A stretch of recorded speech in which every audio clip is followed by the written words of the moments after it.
Hello friends, it's Kristie Marcotte. I probably don't need any more Christmas cards this year, but I couldn't resist this beautiful collection from Paper Rose Studio.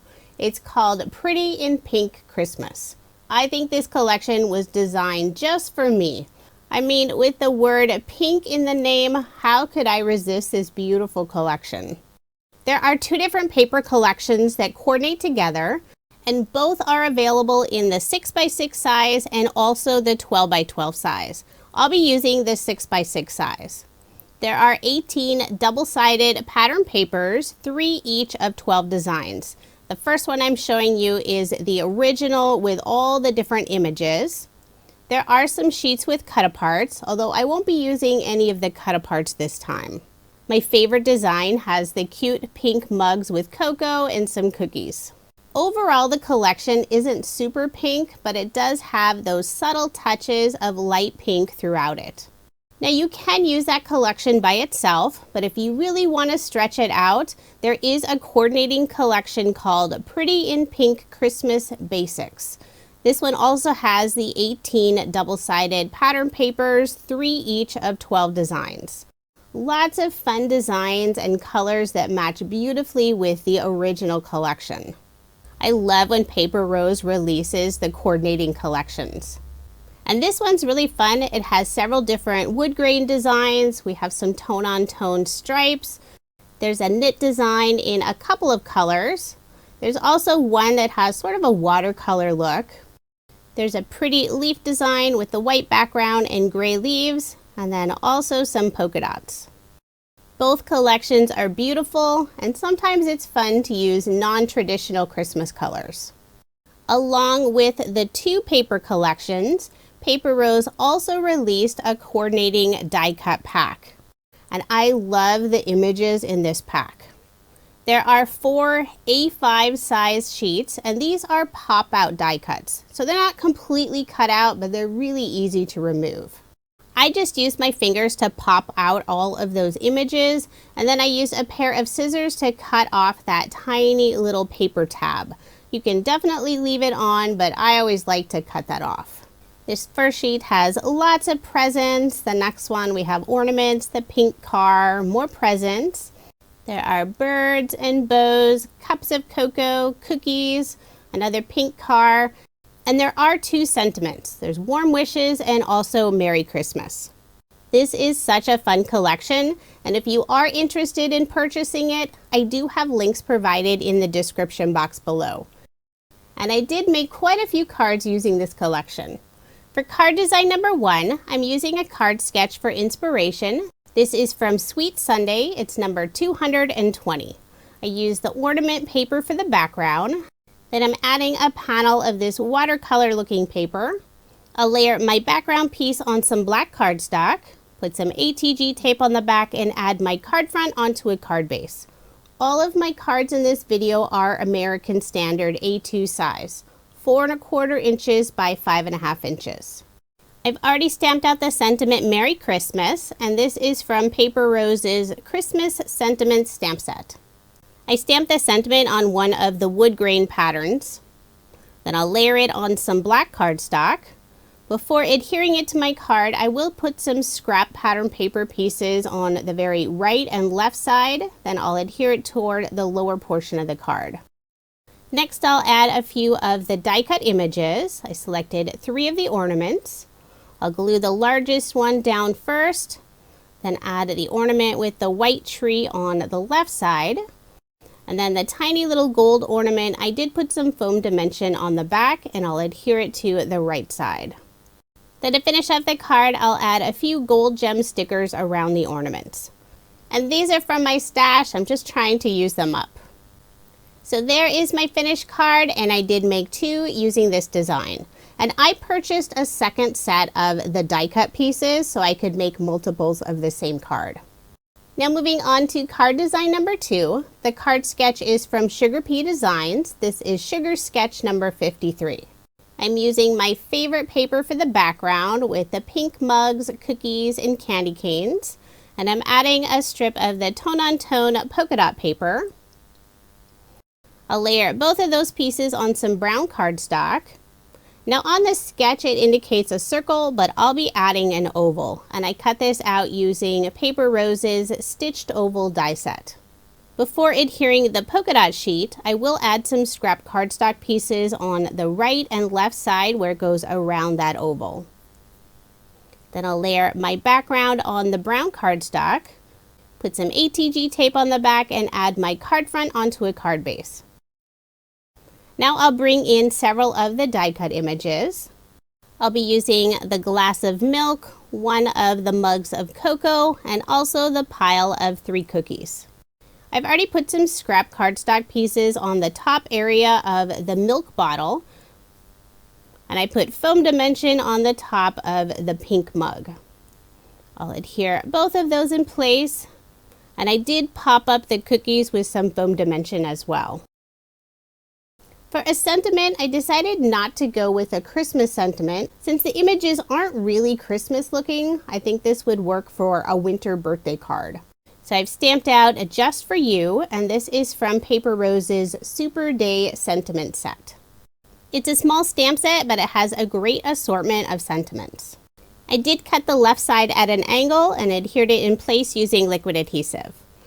I'll add some more of the gem stickers, put 2 in the lower left-hand corner and 1 next to the milk bottle.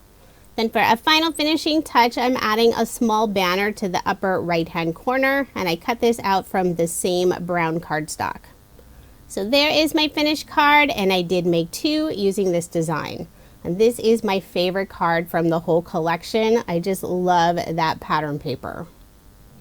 Now moving on to card design number 3. The card sketch is from Sugar Pea Designs. This is Sugar Sketch number 21. I'm using this fun pattern paper for the background that's covered in pretty presents. I'll layer it on some light pink cardstock and then again on some black cardstock. Put some ATG tape on the back and add my card front onto a card base. For the 2 triangles that are indicated on the sketch, I'm using some red cardstock, and I will round the corner on each of those using a corner chomper. I'll adhere those in place using liquid adhesive. With such busy pattern paper for the background, I don't really want to bring in any other pattern paper, so I'll use some more solid cardstock for the 3 banners that are in the upper left-hand corner. But first I'll adhere a stitch circle die cut, and I did cut this out from some white shimmer cardstock. Next, I'll start working on the 3 banners that go in the upper left-hand corner. I use some black cardstock, brown cardstock, and light pink cardstock. I'll cut the fishtail on the bottom. I'll adhere the black banner down first, add the brown banner on the left side, and before I adhere the pink banner, I will put a small scrap piece of cardstock on the right side of the black banner. Then I'll adhere it in place using liquid adhesive. I'm trying to make sure to get that black banner nice and straight. That way when I add the other 2 banners, it'll be easier to get them straight as well. I love the look of all these colors together. Probably not something I would have selected, but I think it works really well. Next, I'll bring in some of the die cut images of presents. 1 in pink, 1 in red, and 1 in gold. I'll glue the smaller presents down first. The pink present, I will pop it up with some foam dimension. And for this card, since all of those presents don't really look Christmassy, I thought it would be perfect for a birthday card. So I stamped out Happy Birthday using the Super Day Sentiment Set. I did cut the right side at an angle, and before adhering it in place, I will put a scrap cardstock piece underneath the sentiment in the middle. Then I'll adhere it in place, having the very left side tucked behind that pink present. I'll remove the release paper on the foam dimension and adhere my pink present in place. And I don't know why, but I kept dropping that pink present. Luckily, the foam hadn't really adhered yet. Then to finish up the card, I'll use some more of the gold gem stickers. Put 2 in the upper left-hand corner and 3 around the sentiment. So there is my finished card, and I did make 2 using this design. Now moving on to card design number 4. The card sketch is from Freshly Made Sketches. This is number 561. For For the background, I selected this lovely paper with some tiny branches or some birds and ornaments on it.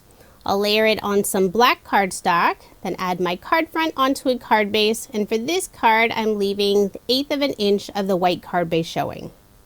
Now on the card sketch, there are the 2 scallop rectangles, but I don't have any scallop rectangle dies from Paper Rose, so I decided to use their pierced rectangle dies instead. And I cut out these 2 papers from the basic collection. I have the pink wood grain and also some of that gold looking watercolor paper. I did put some double-sided adhesive on the back, wanted to make sure they laid nice and flat. And for the areas where I didn't get the tape, I did put a little bit of liquid adhesive. Now I'll add this adorable bird ephemera piece, and I did pop it up using some foam dimension. I've already stamped out the sentiment Merry Christmas, and then I cut out a strip of gold pearlescent cardstock. It's about the same size as that sentiment strip, and I'll just layer those 2 together so you can see the drop shadow of that gold specialty cardstock. Adhere it underneath the bird image. Then to finish off the card, I'll add a few more of the gold gem stickers. So there is my finished card, and I did make 2 using this design. Now moving on to card design number 5. For the background, I selected the pattern paper with the pink cars, and some of those cars are loaded up with presents on top. I'm adding a strip of wood grain pattern paper to the very bottom. And I'm also adding a stitched oval die cut, and I did cut this out of some white shimmer cardstock. I'll put liquid adhesive on the back and adhere it in the lower right hand corner, and I will have part of that oval hanging off the right side and the bottom of the card. Then I'll flip over the panel, use my scissors to trim off the extra. I'll layer this panel on some black cardstock and then again on some pink cardstock. Put some ATG tape on the back and add my card front onto a card base. So far for all of my cards, I've used the pattern paper in the background that has those tiny images. They're some of my favorites, and I really wanted to feature those. For this card, I thought it would be fun to use the really large die cut piece with the pink car loaded up with presents, and there's also a tree on top. I did pop it up using some foam dimension, and I'll adhere that onto the oval in the lower right hand corner. I've already stamped out the sentiment Merry and Bright, cut the left side at an angle.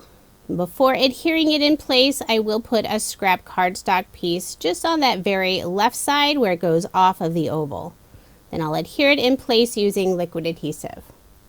For a final finishing touch, I'm adding a small black banner in the upper left hand corner. And I'll glue that down using liquid adhesive. So there is my finished card, and I did make 2 using this design. I love that pink car. Not sure I would actually drive a car that looked like that, but it's super cute on a card. Card design number 6 is super simple. I really wanted to feature lots of the adorable die cut pieces. I selected 2 pattern papers, and both of these are from the basic set. I have the pink and white stripe paper for the top, and then a pink wood grain paper for the bottom. And I'll add both of those onto some black cardstock, put some ATG tape on the back, and add my card front onto a card base. Now I'll bring in all of those die cut images. I did pop up some of them with some foam dimension. I'll add the warm wishes sign with the bird on top in the upper right hand corner. Next, I'll add the large jar full of candy canes on the left side of the card. Then I'll put the jar of cookies to the right, and also the small empty jar. I guess somebody already stole the treats out of that one. I have a little candy cane I'll put on the very right side, and then I'll add a couple of pine cones and one more tiny little bird. I did put foam dimension on the back of the 3 pine cones and also the individual bird. I put the 2 pine cones all the way on the left side of the card, 1 pine cone between the cookie jar and the empty jar, and then the little bird on the left side of the cookie jar. So there is my finished card, and I did make 2 using this design. I love how this one turned out. Lots and lots of pink, and the images are adorable. Now moving on to card design number 7. The card sketch is from Freshly Made Sketches. This is number 547. This card will feature 4 different pattern papers. And I really wanted to use some of the scraps of pattern paper from the previous cards, and this sketch is perfect for that. I have some wood grain paper for that larger portion at the top of the card. Then I have the ornament paper, the paper with the branches and birds, and also some polka dot paper. I'll add all of those onto some black cardstock. When I'm adhering those small pieces at the bottom, I'm trying to line them up with the black cardstock. I'm not worrying about the top area since it will be covered up. And as you can see, they are definitely not very straight. There's a big gap of black cardstock showing. I'll be adding a scallop border die cut, but I don't have a scallop border die from Paper Rose, so I'll be using their Card Creator die number 5. It cuts out this fun scallop edge. I trimmed off the extra, but this piece is still not wide enough to go all the way across my card, but that's okay since I will be covering it up with an image. I'll cut a wider piece for the left side, and then I just need a tiny piece on the right. And I did put some double-sided adhesive on the back to adhere it in place. I'll be adding the die cut image with lots and lots of presents, and I did put some foam dimension on the back. Before adhering it in place, I'll be stamping the sentiment directly onto my card. So I am using my mini MISTI just to make sure I get a good solid impression. I'm stamping out Merry Christmas. Then I can adhere my presents in place. And once I attach this image, I'll cover up that gap from the scallop border. I'll add a couple more of the die cut images, 2 of the ornaments, and I'll put them in the upper left-hand corner. I did pop up the gold ornament, and the black one I glued down using liquid adhesive. For a final finishing touch, I'll add a few of the gold gem stickers. So there is my finished card, and I did end up making a total of 4. The other 2 are slightly different. I have a different die cut image, but it still has all those presents. And instead of the small ornaments, I added a black banner in the upper left-hand corner. Now here's another look at the 16 cards I made using Paper Rose Studios' Pretty in Pink Christmas collection. It's a beautiful collection, and I love that they have the coordinating basics paper pad and also the die cut pack. It's available in the 6x6 size and also the 12x12 size. And even though it is a Christmas collection, there are lots of designs that you could use for other card themes. If you are interested in any of the products I used in this video, I do have links provided in the description box below. Paper Rose is located in Australia, and they do ship their products internationally, but you can also purchase them here in the US, and I do have links for both locations in the description box below. Thank you so much for watching, and I hope you have a wonderful day.